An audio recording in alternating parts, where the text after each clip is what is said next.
Hi, I'm Jessica, the manager at the Trow Memorial Library, and for tonight's story by the Brothers Grimm, I am reading Cat and Mouse in Partnership. A certain cat had made the acquaintance of a mouse and had said so much to her about the great love and friendship she felt for her that at length the mouse agreed that they should live and keep house together. "But we must make a provision for winter, or else we shall suffer from hunger," said the cat. "And you, little mouse, cannot venture everywhere, or you will be caught in a trap some day." The good advice was followed, and a pot of fat was bought, but they did not know where to put it. At length, after much consideration, the cat said, "I know no place where it will be better stored up than in the church, for no one dares take anything from there. We will set it beneath the altar and not touch it until we are really in need of it." So the pot was placed in safety, but it was not long before the cat had a great yearning for it, and said to the mouse, "I want to tell you something, little mouse. My cousin has brought a little son into the world and has asked me to be godmother. He is white with brown spots, and I am to hold him over the font at the christening. Let me go out today, and you look after the house by yourself." "Yes, yes," answered the mouse. "By all means go, and if you get anything very good to eat, think of me. I should like a drop of sweet red christening wine myself." All this, however, was untrue. The cat had no cousin, and had not been asked to be godmother. She went straight to the church, stole to the pot of the fat, began to look at it, and licked the top of the fat off. Then she took a walk upon the roofs of the town, looked up out for opportunities, and then stretched herself in the sun and licked her lips whenever she thought of the pot of fat, and not until it was evening did she return home. "Well, here you are again," said the mouse.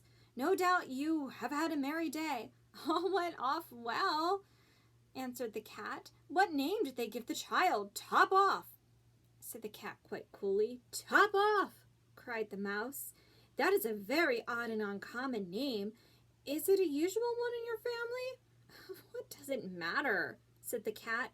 "It is no worse than Crumb Stealer, as your godchildren are called."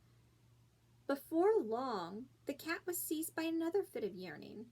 She said to the mouse, "You must do me a favor and once more manage the house for a day alone.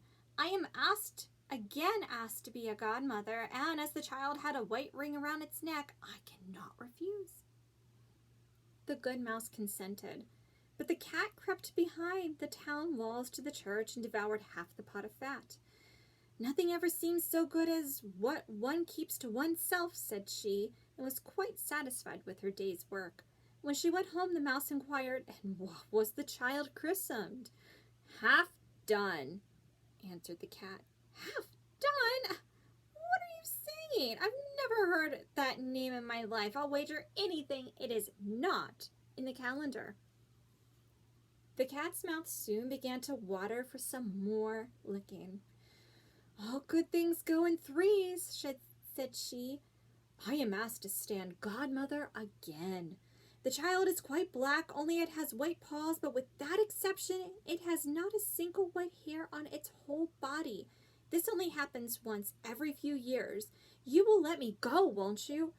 "Top off, half done," answered the mouse. "They are such odd names. They make me very thoughtful."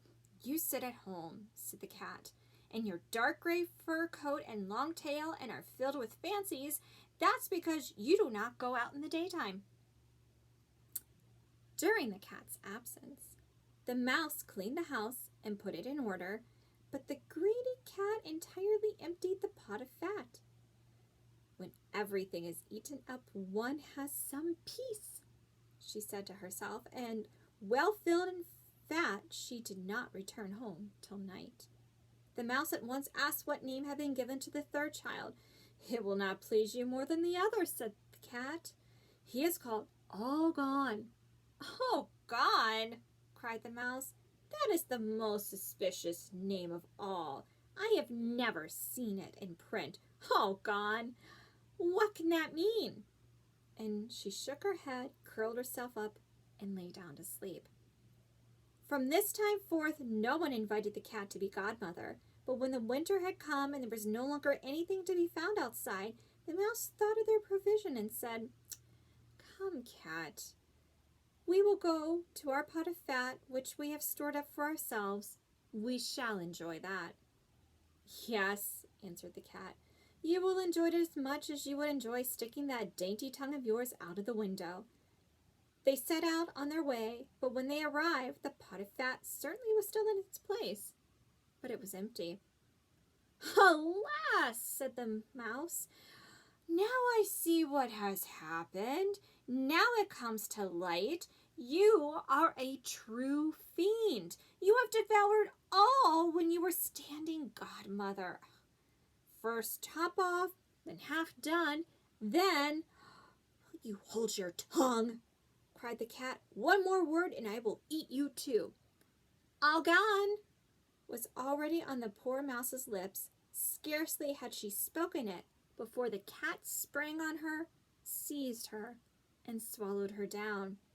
Verily, that is the way of the world.